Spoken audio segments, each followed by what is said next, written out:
It hits me how alone I am, how bad an idea this is. I squeeze my keys tighter.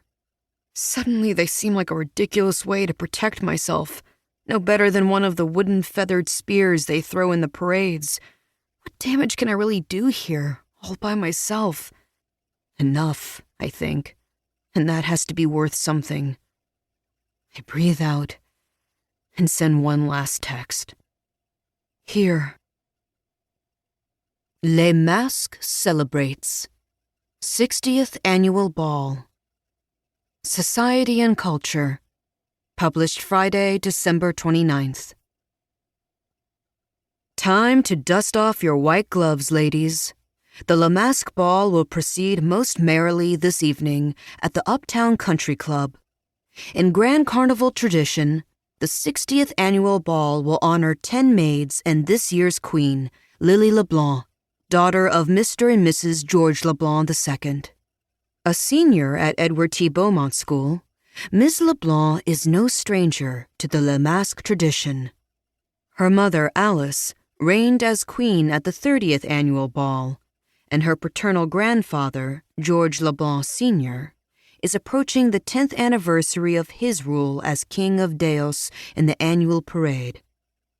For those fortunate enough to secure an invitation, the royal presentation will begin promptly at 8 p.m., followed by dancing and merriment. A long-standing tribute to the elegance, gaiety, and culture of New Orleans, this year's ball is particularly meaningful. Tonight's festivities are dedicated to the memory of last year's queen, Margot Landry.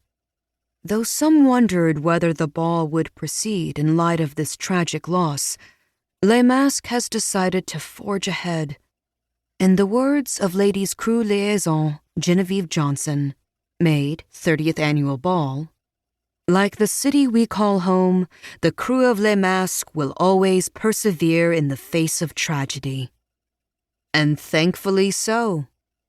This year's ball boasts a crop of young women worth celebrating. 1. April. December 29th, 8:15 p.m. I'm one breath away from losing a zipper. It wouldn't even have to be a deep one, just a normal-sized breath, which I can barely manage in this glorified torture device of a ball gown.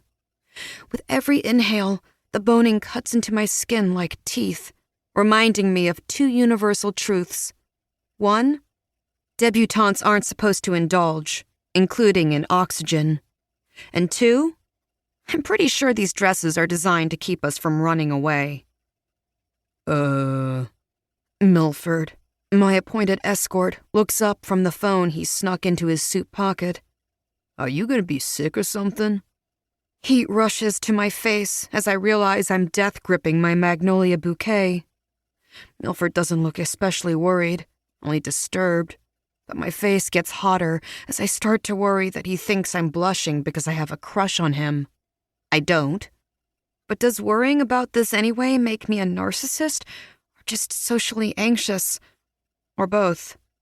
Suddenly I'm layers deep in a nesting doll of anxiety, worrying about my worrying, and all I can do is force out, I'm fine.